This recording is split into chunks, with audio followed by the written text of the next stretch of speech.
ఇటీవల డిఎస్సి 2024లో ఇచ్చిన ఈ ప్రశ్నకు సమాధానం ఇప్పుడు చూద్దాం. ఇచ్చిన ప్రశ్నకు సమాధానం తెలుసుకునే ముందు ఒక ముఖ్యమైన 5 టైప్స్ ఆఫ్ కరణి ఫార్మాట్స్ని చూసి నేర్చుకోండి. వీలైతే ఇది స్క్రీన్ షాట్ తీసుకుని రాసుకోండి. ఈ ఫార్మాట్లలో ఉన్నప్పుడు జస్ట్ మనం చూసి చెప్పేయచ్చు ఇచ్చిన ఒక ఎక్స్ప్రెషన్ అనేది కరణి అవుతుందా, అకరణీయ సంఖ్య అవుతుందా అని. ఇట్లాంటి ఈ ఫార్మాట్లు ఉన్నాయనుకోండి, ఇచ్చిన క్వశ్చన్ సపోజ్ ఇలాంటి ఏ ఫార్మాట్లో ఉన్నా కూడా అది తప్పనిసరిగా కరణీయే అవుతుంది.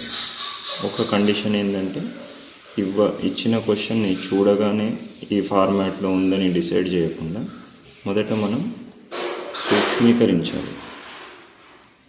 ఆఫ్టర్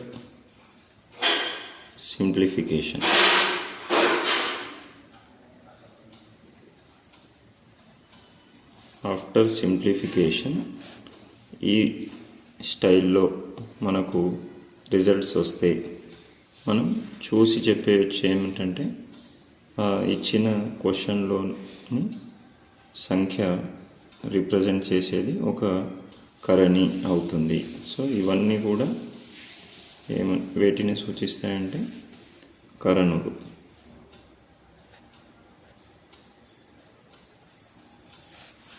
అవుతాయి. ఓకే, ఇవన్నీ ఈ 5 ఫార్మాట్లలో ఉన్నవన్నీ కూడా తప్పనిసరిగా కరణులు అవుతాయి. వాటికి కండిషన్స్, ఈ ఫార్మాట్లో ఉన్నప్పుడు ఈ కండిషన్స్ని ఫుల్ఫిల్ చేసినట్లయితే కంపల్సరీ కండిషన్ అవి చూసి చెప్పవచ్చు ఏంటంటే అవి కరణులు అని. ఓకే, కండిషన్స్ ముఖ్యం. చూసి చెప్పమని చెప్పట్లేదు. కంపల్సరీ ఈ పక్కన బ్రాకెట్లలో ఉన్న కండిషన్స్ కంపల్సరీ ఫుల్ఫిల్ కావాల్సిందే, అప్పుడే అది కరణి అని డిసైడ్ చేస్తాం. ఫర్ ఎగ్జాంపుల్ ఇక్కడ √k అని చెప్పాను. √k అని చెప్పి మీరు సగం చదివి ఇవి ఫాలో అవుతున్నా లేదా చెక్ చేయకుండా రూట్లో ఉండగానే కరణి అని చెప్పనవసరం లేదు. కంపల్సరీ ఇవి చెక్ చేయాలి. అంటే ఫర్ ఎగ్జాంపుల్ √2 ఉంది, దీన్ని మనం ఫర్దర్గా సింప్లిఫికేషన్ చేయలేము కాబట్టి ఇది కరణి అవుతుంది. ఇప్పుడు k పరిపూర్ణ వర్గం కానప్పుడు 2ని మనం సంథింగ్ స్క్వేర్ లాగా రాయలేం కదా, అందుకోసం కరణి అని చెప్తాం. అదే సపోజ్ √25 అని ఉంది, ఇది ఇక్కడ ఉన్న k వాల్యూ పరిపూర్ణ వర్గం 5² అని రాయొచ్చు కదా. కాబట్టి ఇది రూట్ లోపల ఉన్నప్పటికీ పరిపూర్ణ వర్గం కావడం వల్ల ఇది √25 అనేది కరణి కాదు. దేర్ఫోర్ √25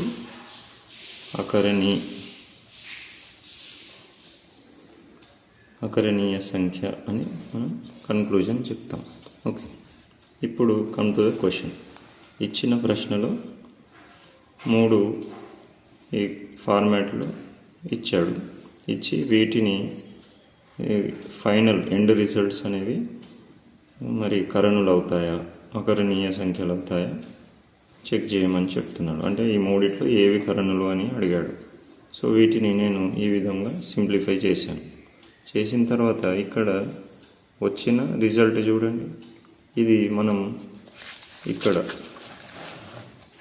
ఫస్ట్ ఫార్మాట్లో డిస్కస్ చేసిన విధంగా ఉంది. √b కరణి కావాలని చెప్పాను. సో అదే ఫార్మాట్లో ఇక్కడ వచ్చింది కదా, కాబట్టి ఇది ఇచ్చిన వాల్యూ ఏదైతే ఉందో అది కరణి, ఇది కరణి అని రాస్తాం. ఓకే, నెక్స్ట్ ఇది ఇచ్చాడు. దీన్ని చూడగానే కరణి అకరణి అని డిసైడ్ చేయకుండా ఫస్ట్ మనం సింప్లిఫై చేయాలి. దీన్ని ఫ్యాక్టరైజ్ చేస్తే అంటే కారణాంకాలుగా విడగొడితే ఈ విధంగా సింప్లిఫై అయ్యి 3√2 - 2√2 అవుతుంది. ఒకే రకమైన రాడికల్ ఉంది కాబట్టి 3√2 - 2√2 చేస్తే 1√2 వస్తుంది. హోల్ స్క్వేర్ ఆల్రెడీ ఇచ్చాడు కాబట్టి హోల్ స్క్వేర్ చేస్తే 1 స్క్వేర్ చేస్తే 1, √2కి స్క్వేర్ చేస్తే 2, 1 × 2, ఫైనల్గా 2 అనే ఆన్సర్ వచ్చింది. ఇది అకరణీయ సంఖ్య అవుతుంది. అకరణీయ సంఖ్య అవుతుంది. ఓకే, నెక్స్ట్ ఇది √6/√3 - √2. ఫస్ట్ దీన్ని హారంని అకరణీయం చేస్తున్నాం. చేసిన తర్వాత వచ్చిన ఎండ్ రిజల్ట్, ఫైనల్ రిజల్ట్ అనేది మళ్ళీ దీన్ని అకరణీయ రూపంలోకి మార్చలేం కాబట్టి ఇది కూడా కరణీయ అవుతుంది అని చెప్పేయచ్చు. కాబట్టి ఇట్లా ఇచ్చిన క్వశ్చన్ని చూసి చెప్పడం కాకుండా కంపల్సరీ ఈ టైప్ క్వశ్చన్లో ఫర్దర్గా సమ్ స్టెప్స్ సింప్లిఫికేషన్ చేయాలి. చేసిన తర్వాతనే అది కరణీయ అకరణీయ సంఖ్యన అనేది డిసైడ్ చేయాలి. ఓకే, దానికోసం మీకు ఈ ఫార్మాట్స్ చాలా యూజ్ అవుతాయి, వీలైతే నోట్ చేసుకోండి. ఓకే, ఇవే కాకుండా ఇదే క్వశ్చన్లో ఇంకా టైప్స్ కొన్ని అడిగే అవకాశాలు ఉన్న టైప్స్, కొన్ని ఫార్మాట్స్, రూల్స్ ఒకసారి డిస్కస్ చేద్దాం. అకరణీయ సంఖ్య ప్లస్ అకరణీయ సంఖ్య ఏమవుతుంది అని అడుగుతాడు. అంటే 2 అకరణీయ సంఖ్యల సంకలనం ఏమవుతుంది అని అడిగిన సందర్భాలు ఉన్నాయి. ఏమవుతుంది, మనం ఏదైనా ఒక అకరణీయ సంఖ్యను తీసుకొని చేస్తే మనకు తెలిసిపోతుంది. అంటే ఒక అకరణీయ సంఖ్య ఎగ్జాంపుల్ కాదు, అట్లా చాలా ఎన్ని తీసుకున్నా వచ్చేటట్టు రిజల్ట్ రాయాలి. కాబట్టి అకరణీయ సంఖ్య కలిపినప్పుడు అకరణీయ సంఖ్యనే వస్తుంది. ఓకే, నెక్స్ట్ అలాగే అకరణీయ సంఖ్య నుండి మరొక అకరణీయ సంఖ్యను తీసేయండి, మనకు వచ్చే రిజల్ట్ మళ్ళీ అకరణీయ సంఖ్యనే అవుతుంది. గుణించండి 2 అకరణీయ సంఖ్యలను, అకరణీయ సంఖ్య గుణిస్తే మళ్ళీ రిజల్ట్ అకరణీయ సంఖ్యనే అవుతుంది. భాగించి చూడండి, అకరణీయ సంఖ్య భాగం అకరణీయ సంఖ్య, మళ్ళీ అకరణీయ సంఖ్యనే వస్తుంది. మరి ప్రూఫ్ ఏంటి అంటే కొన్ని ఎగ్జాంపుల్స్ ద్వారా చూద్దాం. ఎగ్జాంపుల్స్ ఏంటి, సపోజ్ ఏవైనా 2 అకరణీయ సంఖ్యలు తీసుకోండి. సపోజ్ 1/2 తీసుకున్నాను, ఇంకొకటి కూడా 1/2 తీసుకొని చూడండి, లేదంటే 4/5 తీసుకోండి. ఇవి 2 కాసాగు తీసి కలిపినప్పుడు ఎంత వస్తుంది అంటే ఎంత 13/10 వస్తుంది. సో ఇవి 2 అకరణీయ సంఖ్యలు, అంటే p/q రూపంలో ఉన్నాయి కదా. సో కలిపితే వచ్చిన రిజల్ట్ కూడా అకరణీయ సంఖ్యనే అయింది. అలాగే తీసివేసి చూడండి, 1/2 - 4/5 ఎంత వస్తుంది, -3/10 అని వస్తుంది. ఇది కూడా మళ్ళీ అకరణీయ సంఖ్యనే అవుతుంది.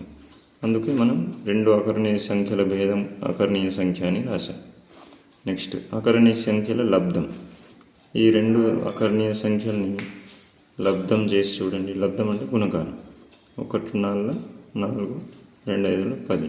మళ్ళీ ఇది p/q రూపంలో ఉంది కదా, కాబట్టి ఇది కూడా అకరణీయ సంఖ్య అవుతుంది. అందుకే ఇక్కడ అకరణీయ సంఖ్యల లబ్ధం అకరణీయ సంఖ్యనే అవుతుంది అని రాశాం. అకరణీయ సంఖ్యల నిష్పత్తి లేదా భాగాహారం 1/2 భాగాహారం 4/5 అని ఉంది. భాగాహారం అంటే ఏంటి, విలోమ గుణకారం. ఈ రూల్ గుర్తుంచుకోండి, భాగాహారం అంటే విలోమ గుణకారం. భాగాహారం = విలోమ గుణకారం.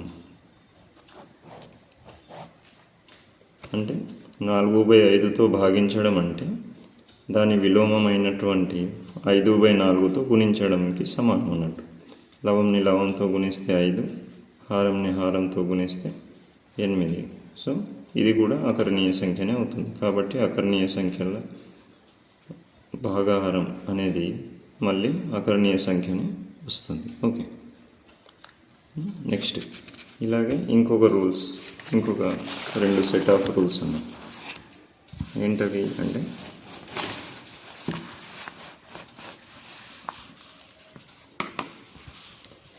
కరణులకు సంబంధించి కరణి ప్లస్ కరణి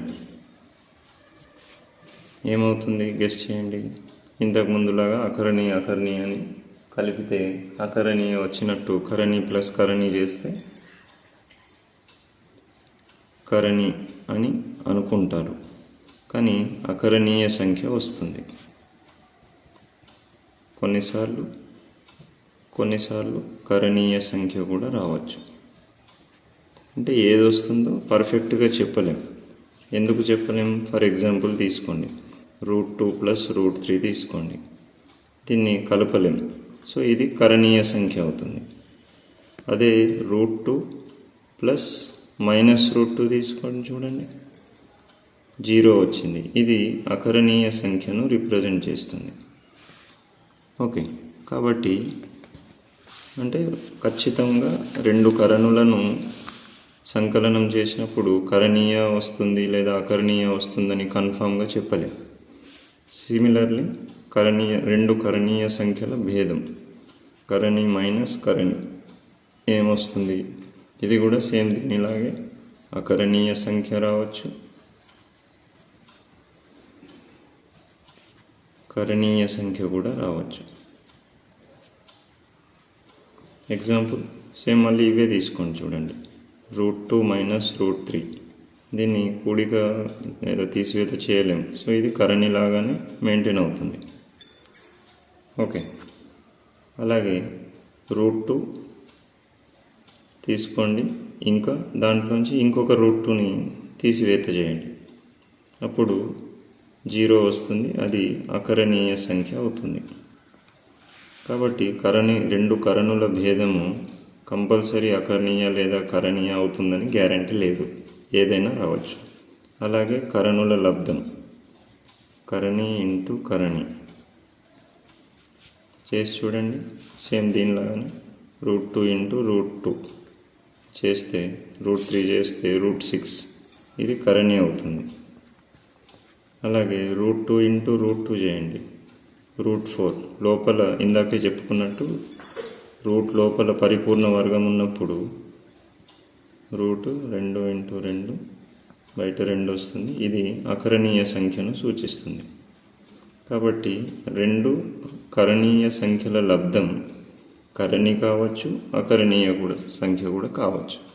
కాబట్టి అకరణీయ సంఖ్య కావచ్చు, కరణీయ సంఖ్య కూడా కావచ్చు. ఏది వస్తుందో ఖచ్చితంగా మనం చెప్పలేం. అలాగే కరణి భాగాహారం కరణి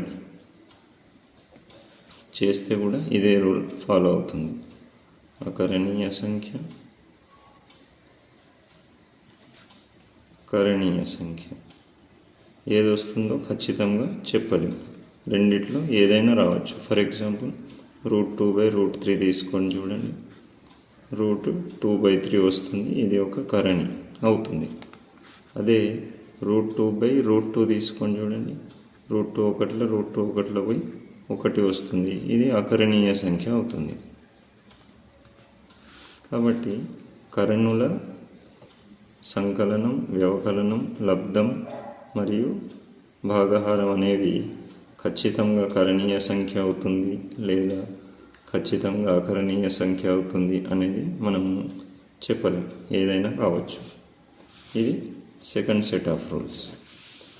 ఇంకొకటి ఉంది, థర్డ్ సెట్ ఆఫ్ రూల్స్. అదేంటి అంటే కరణి ప్లస్ అకరణి, కరణి అకరణీయ సంఖ్యల సంకలనం ఏమవుతుంది? ఖచ్చితంగా కరణీయ సంఖ్యనే అవుతుంది. అలాగే కరణి మరియు అకరణీయ సంఖ్యల భేదం ఇది కూడా ఖచ్చితంగా కరణీయ సంఖ్యనే అవుతుంది. కరణీయ సంఖ్య మరియు అకరణీయ సంఖ్యల లబ్ధం అంటే గుణకారం, ఇది కూడా కరణీయ సంఖ్య ఫలితాన్ని ఇస్తుంది. కరణీయ సంఖ్య భాగాహారం అకరణీయ సంఖ్య, ఇది కూడా కరణీయ సంఖ్యని ఫలితంగా ఇస్తుంది. సో ఇవి 3 సెట్ ఆఫ్ రూల్స్ గుర్తుంచుకోవాలి. దాంట్లో ఇది కన్ఫ్యూజ్ అవుతుంది కాబట్టి ఇది వెరీ ఇంపార్టెంట్. ఓకే, కాబట్టి ఇచ్చిన ప్రశ్నకు మొదటి ఆప్షన్ సరైన సమాధానం అవుతుంది.